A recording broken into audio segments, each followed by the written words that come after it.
Y'all, so at my son's school, there's this phrase that they use that's called bucket fillers, right? So there's a central idea of trying to teach the children to become bucket fillers and to find ways that they can actually be a bucket filler, and things like that. And so basically what a bucket filler is, as you can imagine, is just somebody that is a positive example. Somebody, any way, shape, or form that you can fill someone else's bucket, whether that's by setting the right example, whether that's by you helping others, whether that's by you listening and following instructions.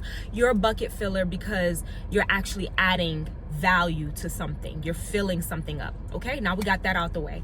So I just love that concept, that idea, because it's got me thinking, first of all, who are my bucket fillers in my life? And then it's also got me thinking, what are they filling in my bucket?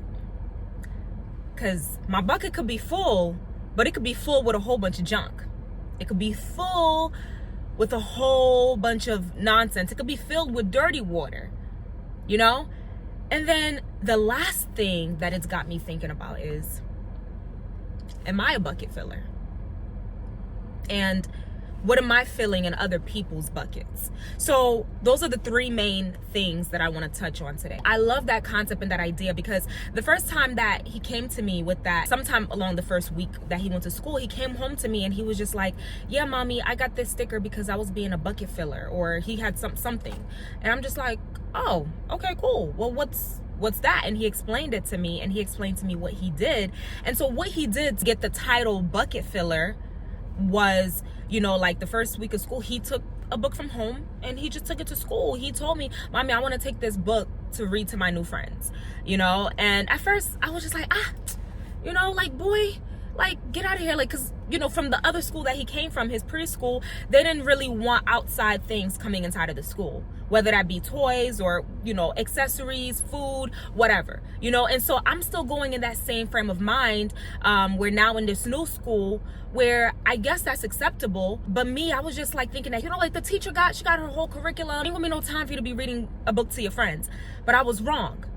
You know, see, what he taught me was, if you have something positive to say, to do, that you want to try, the worst that can happen is you get rejected. That they're like, no, we can't do that right now, or this is not the right time, or whatever. But he did not even think about the negative. He just thought, I want to bring, because he loves to read. That's one of his favorite hobbies. And so I want to bring one of my books from home to read to my friends at school. And so I'm assuming at some point in the day, he asked his teacher, hey, can I read this to my friends? And I guess he read it, and the teacher was so proud, you know, of him or whatever. And then, you know, he was called a bucket filler. And I guess that's how they kind of alluded to the whole, like, it wasn't from him that they came up with the term bucket filler. I think that he just demonstrated a bucket filler kind of mentality, and then that's probably how then they started to kind of use that as an example to teach the other kids one way that you can be a bucket filler and what a bucket filler is. So now, going back to, you know, adulting in my life, I'm like, okay, so who in my life are bucket fillers? And I'm like, okay, I have a whole bunch of bucket fillers in my life. But then I'm like, they ain't really filling me up with the right things. And when I say the right things, it's not like, oh, they're encouraging me to drink and smoke and party and have sex and all of that. That's surface level. How is your personality, right? How are you treating the people around you? How are you, you know, towards your spouse? How are you towards your children? How are you managing your finances? How are you growing spiritually? Like, these are just, like, how are you managing your health? These are just a couple of things off the top of my head that I'm like, you know, like, that go beneath the surface. Because it's all good and well if my circle is not filled with people that are drinking and smoking and partying and just having sex all that's everywhere and all the time. That's nice and all, but that's not all that there is to living a Christian life. That's not all that there is to living a life that's worth living. So going beneath the surface, it's like, I'm like, you know what? I have a lot of people that I know, and I have a good amount of people around me that I keep in touch with regularly, every so often. But as I do inventory, I'm like, you know what? I don't really feel charged up by them. Like, the one person that comes to mind when I think about a bucket filler is automatically my brother, right? Like, we don't talk every day, but when we do, we add value to each other one way or another. Like, our conversation, we walk away with something worth the while.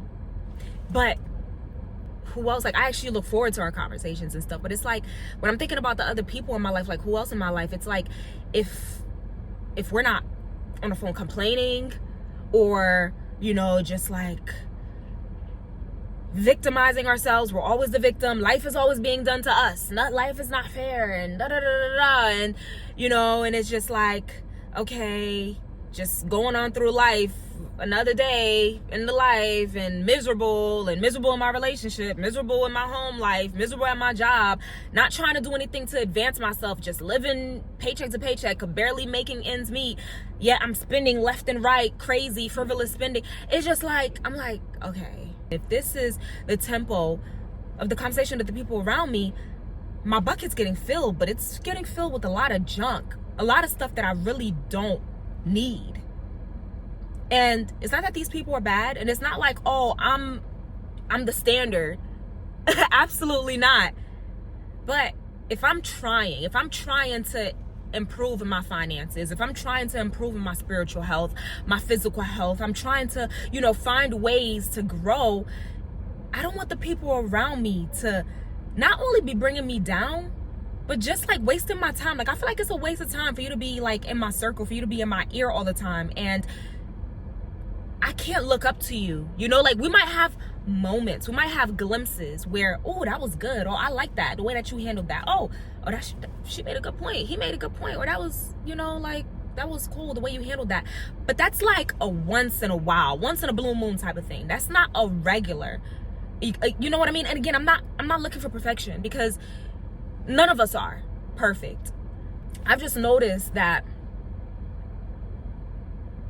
I'm not really getting filled up with the right things. And so if that's what friendship looks like, if that's what relationships look like, I think I'm good by myself for right now. Until, until I meet the right people and, things just get better. But I'm in no rush to be booed up just for the sake of being booed up. I'm in no rush to have a handful of friends just to have a boatload of friends. I'm in no rush to be living the life just to be scratching and clawing to make it through the next paycheck. I'm just like, dag. Like, who's hitting me up like, yo, Sabrina, like, yo, come check out this church with me. Like, yo, oh my gosh, like, there's this revival going on. Let's go check this out. Or, you know what, we've been staying stagnant for too long. Let's go do this. Oh, Sabrina, you know what, I really want us to get better with our finances and with our spending and with our this. Let's try to find a way that we can cut back. Oh, this is what I'm doing. I don't know if it could help you, but what do you think about this? And oh, you know what, like, yo, I'm really tired of the type of relationships that I'm seeing around me. Like, I'm tired of the dysfunction and all the toxicity. Like, I really want to do better. Like, how can we become better spouses to our significant others? How can we become better for ourselves, so when we meet our significant others, like, we're the healthy version of ourselves? Like, but instead, what I'm finding is a lot of complacency. People that are just okay with the way that they are, with where they are, who they're with, when they're really not fulfilled. And I don't want to follow down that same path. I don't want to just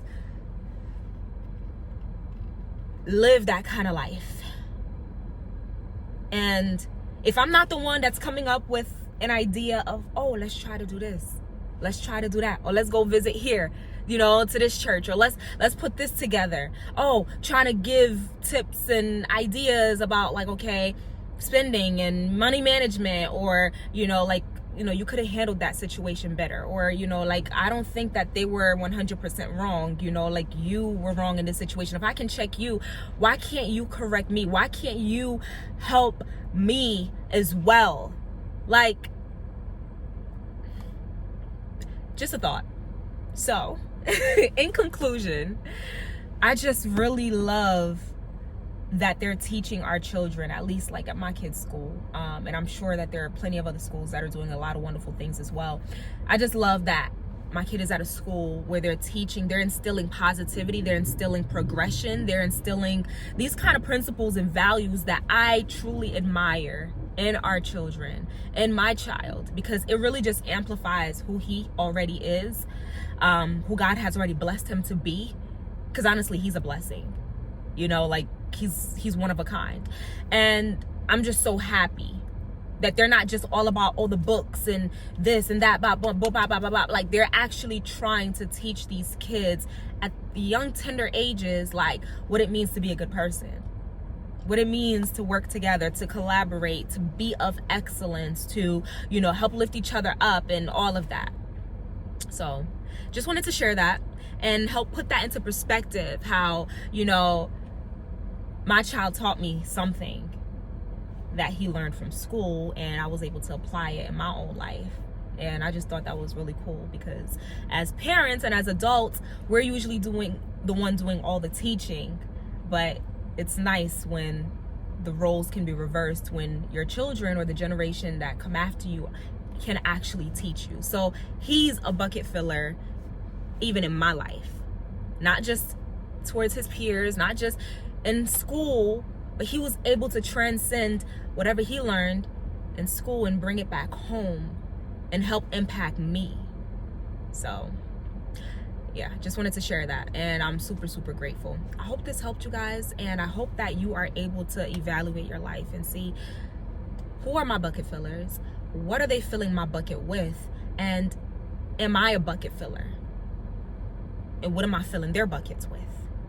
Okay, bye.